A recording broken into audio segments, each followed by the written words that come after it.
Primero voy a exponer el tema del mindfulness relacional, la relación con la indagación apreciativa y las prácticas contemplativas. El mindfulness es una metodología que se ha expandido sobre todo en las últimas décadas en Occidente y que tiene un origen budista, pero tal como se enseña, es un mindfulness más aplicado a la concentración, a la atención, incluso a veces se traduce como la atención plena. Y la idea de esta formación que propongo es comprender que primero somos seres relacionales. Hay un libro fantástico que os recomiendo de Kenneth Gergen, El ser relacional. En el 2015 se publicó en castellano. Y The Relational Being es el título original. Y esa es la base de la indagación apreciativa y también del mindfulness relacional, es decir, desde dónde vivimos, desde dónde meditamos, desde dónde nos posicionamos. Somos seres relacionales, no seres individualizados, separados, es decir, que nos influyen el ambiente, nos influimos unos a otros. Y con la COVID tuvimos muchos momentos como micromomentos de conciencia colectiva, que lo que te pasaba a ti me pasaba a mí y le pasaba al otro, porque nos contagiamos. Entonces, somos seres relacionales. Y hay una manera de explicarlo que me gusta mucho, que surge del filósofo teólogo Raymond Panikkar, que él habla de la intuición y de la conciencia cosmoteándrica. Cosmos, teos, andros. Es decir, somos relacionales no solo porque venimos de una relación y de múltiples relaciones y de muchas conversaciones que nos han ido configurando, sino que nos relacionamos con el cuerpo, es decir, con la materia, es decir, con el cosmos, con el universo. La Tierra ahora, mientras estamos aquí compartiendo, va dando vueltas sobre sí misma y al mismo tiempo va dando vueltas alrededor del Sol. Y estamos flotando en el universo, el gran cosmos y el microcosmos, en nuestra casa, en nuestros lugares en los que vamos conviviendo y relacionándonos con la materia. Luego, teos, que es lo divino, lo trascendente, en griego es uno de los nombres de Dios, y la idea de que tenemos relación con lo que nos trasciende. Y luego el andros, que es cómo nos relacionamos unos a otros. Justo ahora eh, salgo de un grupo de meditación que meditamos en grupo, y una de las participantes decía por enésima vez que meditar en grupo es mucho más transformador, mucho más profundo que meditar solo. ¿Por qué? Porque somos seres relacionales y en presencia con el otro se da una conexión y una vivencia como mucho más profunda. Así que la primera propuesta es comprender de dónde surge el mindfulness, y precisamente en mi libro del mindfulness relacional hago todo una exposición breve de la historia del mindfulness, cómo surge para superar el estrés en personas que están enfermas en una clínica en Estados Unidos, y poco a poco se va extendiendo como una práctica de centramiento, de concentración, de relajación, de superación del estrés. Y después surge como un contramovimiento, y llamándole a eso el Mac Mindfulness, tildándolo de que es una práctica que surge del budismo, pero que lo que hace es precisamente fortalecer aquellos valores contra los cuales está el budismo, que es el egoísmo, el egocentrismo, el individualismo. Yo medito, yo me relajo, yo supero mi estrés, yo. Y después pues surge el mindfulness 2.0, por decirlo de una forma, que ya conecta más con la compasión, y seguramente habréis visto cursos de mindfulness y compasión. Y así como vamos avanzando en el movimiento del mindfulness, y recientemente participé de una publicación académica sobre el mindfulness relacional, y soy como una de las pioneras, junto a Roberto Aristegui en Chile, que lleva el magíster de mindfulness relacional de la Universidad Adolfo Ibáñez, que estamos como promoviendo, enseñando, compartiendo una manera de meditar, de practicar, que es mucho más consciente del entorno, del otro, de cómo nos enriquecemos unos a otros, cómo nos vinculamos unos a otros, y desde donde estamos practicando, viviendo lo que es la meditación, la práctica meditativa. Y luego hay tres grandes conjuntos de prácticas, que son las prácticas atencionales, las prácticas constructivas y las prácticas deconstructivas. Las prácticas atencionales son prácticas en las que el mindfulness se centra, es decir, es entrenar la atención, y lo que nos ayudan es a entrenar la mente para que podamos gobernarla, porque no somos nuestra mente es como nuestro instrumento, uno de nuestros instrumentos, forma parte de nosotros, pero yo decido qué pensamiento tengo y qué pensamiento no tengo. Lo que ocurre que, como es un proceso muy automático, el del pensar, muchas veces hemos perdido este poder de voluntad. Entonces, las prácticas atencionales nos ayudan a desarrollar precisamente la atención, y de ahí la concentración. De manera que si quiero pensar en esto lo pienso, y si no lo quiero pensar no lo pienso. Tener esa atención. Si presto atención a esto, no voy a distraerme con 20.000 cosas. Prácticas atencionales. Luego están las prácticas constructivas, y ahí hago el puente con la indagación apreciativa. Uno de los principios de la indagación apreciativa es que aquello en lo que te centras lo haces crecer.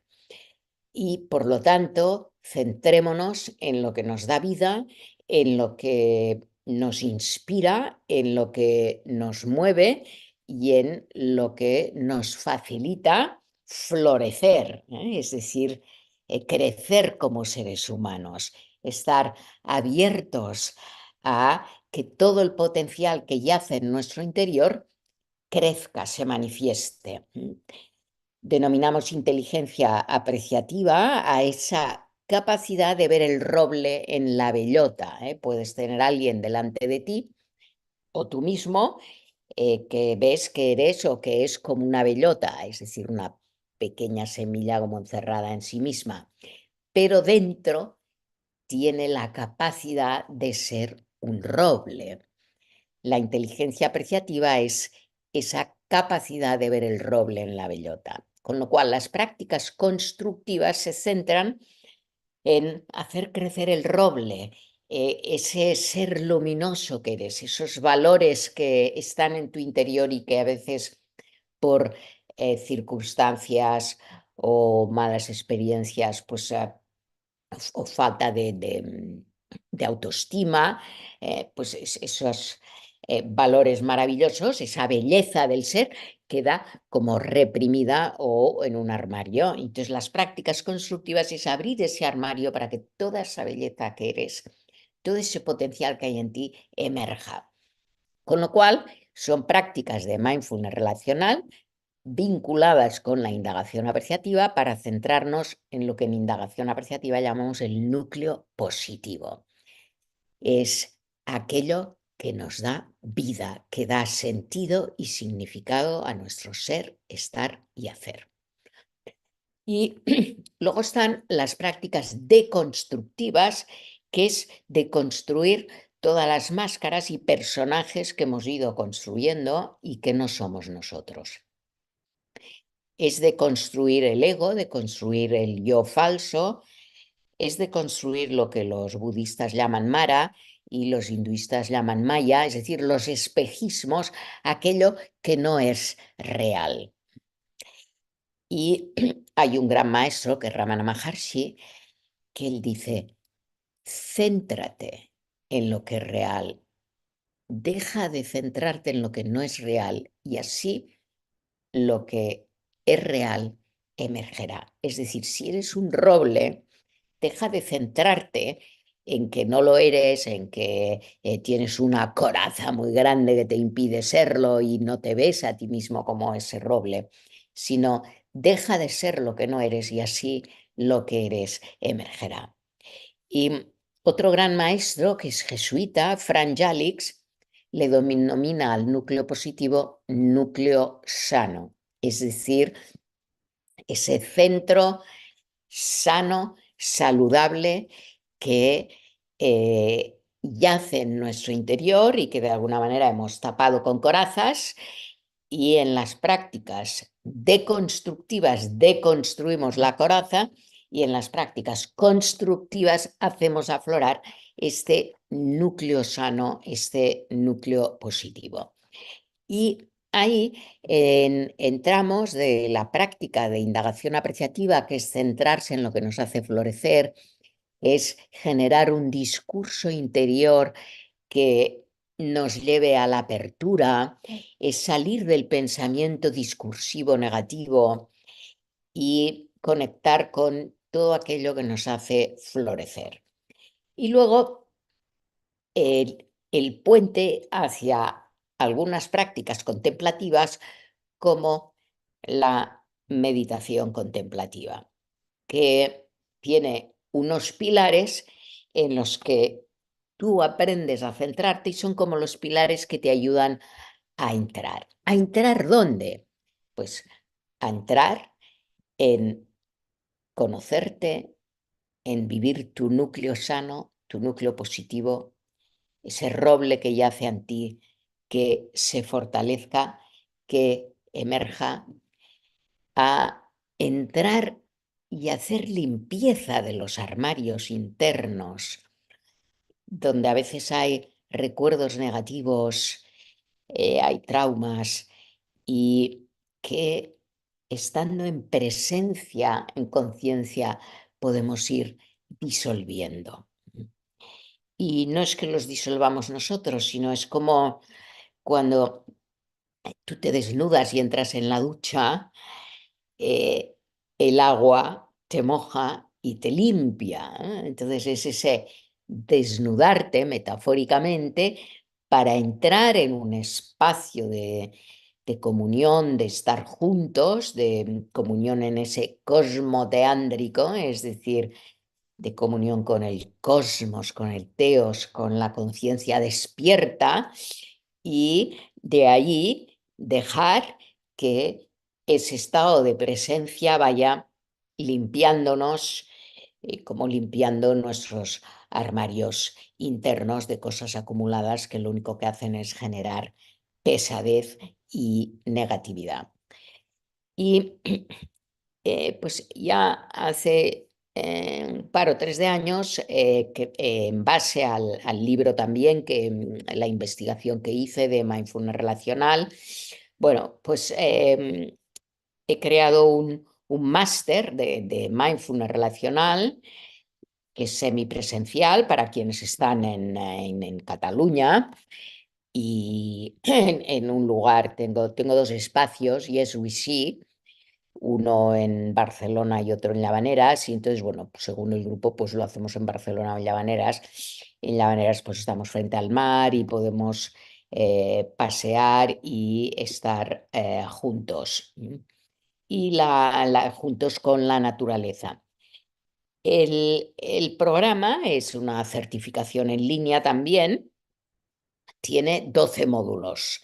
Es decir, es muy profundo porque yo ahora aquí he explicado lo que decimos en Cataluña, fet cinc cèntims, es decir, he explicado la esencia de la esencia, como la punta del iceberg.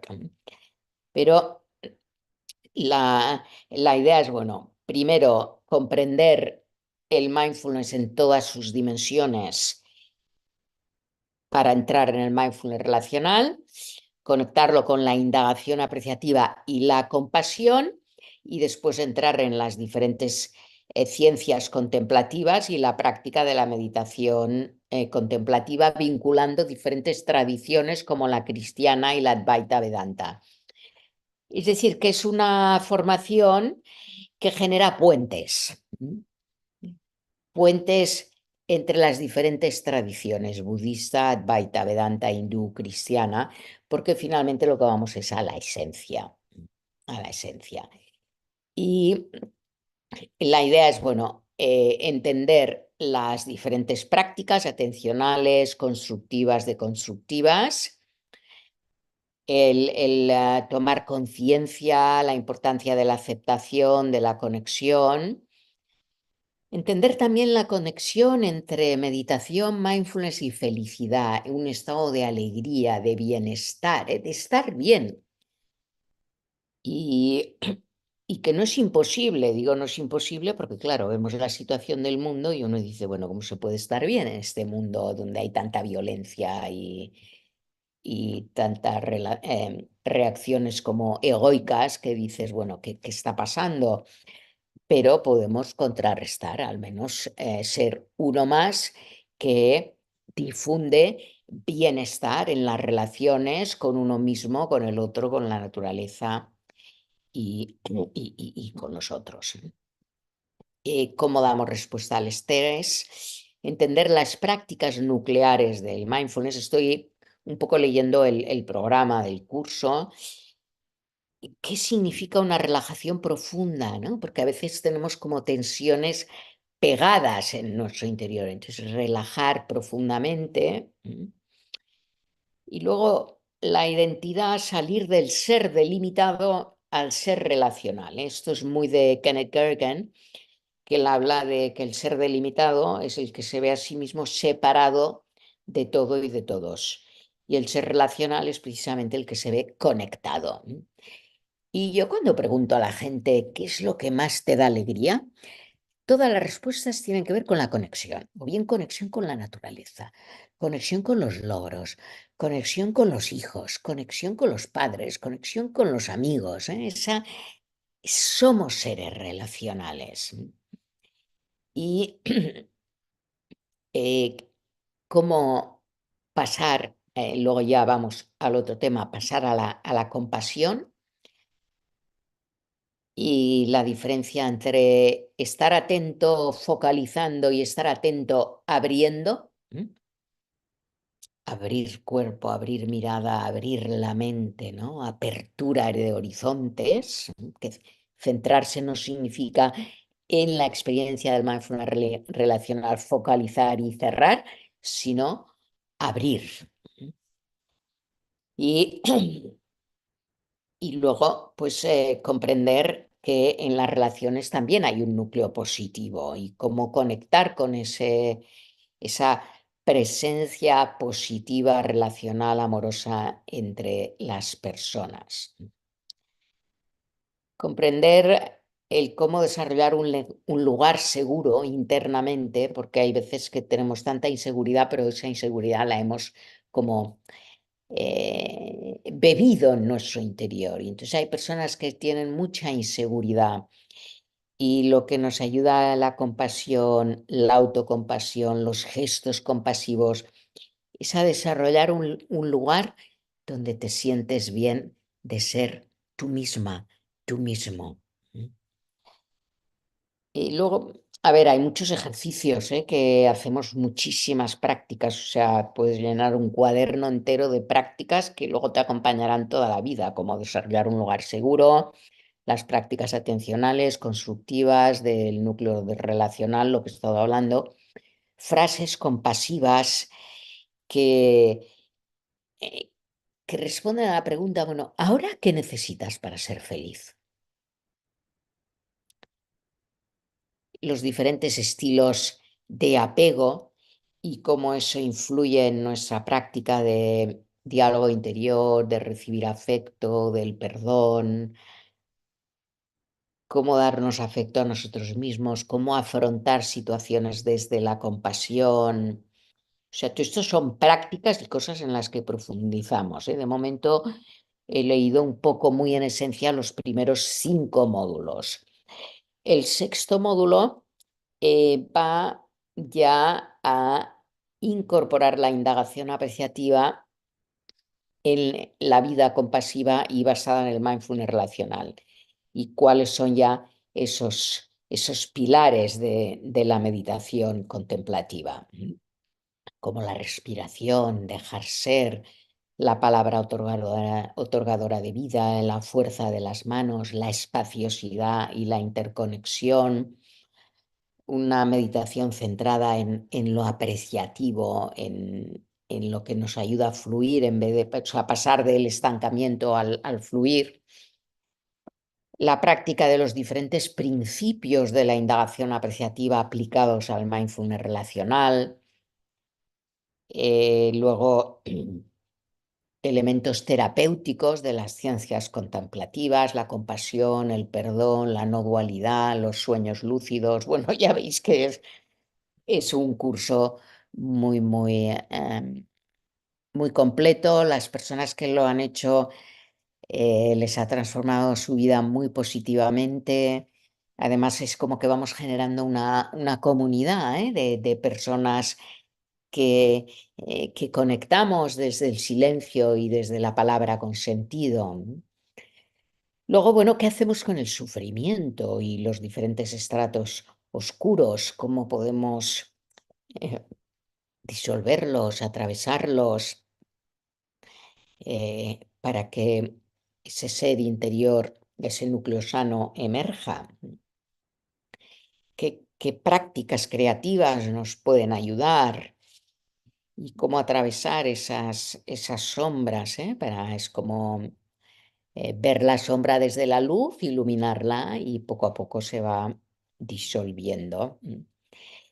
Y luego vemos la meditación contemplativa en la tradición cristiana, las prácticas del interser. El interser es una palabra que acuñó Thich Nhat Hanh, el maestro Thich Nhat Hanh, budista, que creó su comunidad en Francia, se refugió en Francia durante la guerra de Vietnam, él era vietnamita. Y luego, bueno, también los desiertos, la vacuidad, el vacío, ¿qué significa vaciarse en la meditación y abrirse a la escucha intuitiva? Cómo liberarse de esas experiencias que a veces tenemos como de estar en un desierto, que no te comprenden, que te sientes muy distinto a los otros, y cómo atravesarlo. Los grandes maestros nos hablan de cómo el desierto ha sido un lugar de iluminación, de revelación. Finalmente, bueno, pues pasamos a ser en presencia, la llamada interior, el cuidado de sí mismo, crear como un decálogo de prácticas, porque hay tantas prácticas en los 12 módulos que la idea es poder crear cada uno de todas las prácticas que vemos. Son 12 módulos, normalmente hacemos un módulo por semana, a veces según el grupo pues va más lento y hacemos un módulo cada 10 días, en fin. Pero si lo hiciéramos cada semana, pues son 3 meses, son 12 módulos y como hay Semana Santa, pues terminaríamos, supongo, a finales de abril, si empezaríamos en febrero, que ya está a la vuelta de la esquina, la semana próxima, y las sesiones en línea pues serían una sesión de 1 hora sincrónica que iríamos acordando con el grupo las fechas. De momento he propuesto iniciar el 7 de febrero y luego ya una vez con el grupo decidiremos si avanzamos cada semana. Cada módulo, algunos tienen 10 lecciones, 12 lecciones, pero algunos son vídeos cortos, otros son textos, es decir, que supone pues un par de horas de dedicación por módulo como mínimo, no un par o tres de horas. Y para presencial, la idea es hacer 6 módulos de 4 horas presenciales, donde podemos profundizar en algunas prácticas que en línea pues es más complicado, ¿no? Y así vamos combinando, es decir, que los que vienen en presencial también se suman a los 12 módulos en línea, con lo cual es mucho más completo. Así que para tener más información del curso, uno se puede inscribir en línea en la página del Instituto IDEA.academy. Está en certificaciones, está el Mindfulness Relacional. Y en mi web de miriamsubirana.com está lo que es ya el máster que combina el en línea del Instituto IDEA con las sesiones presenciales. Cualquier cosa me tenéis a vuestra disposición y puedo resolver cualquier duda, cualquier pregunta.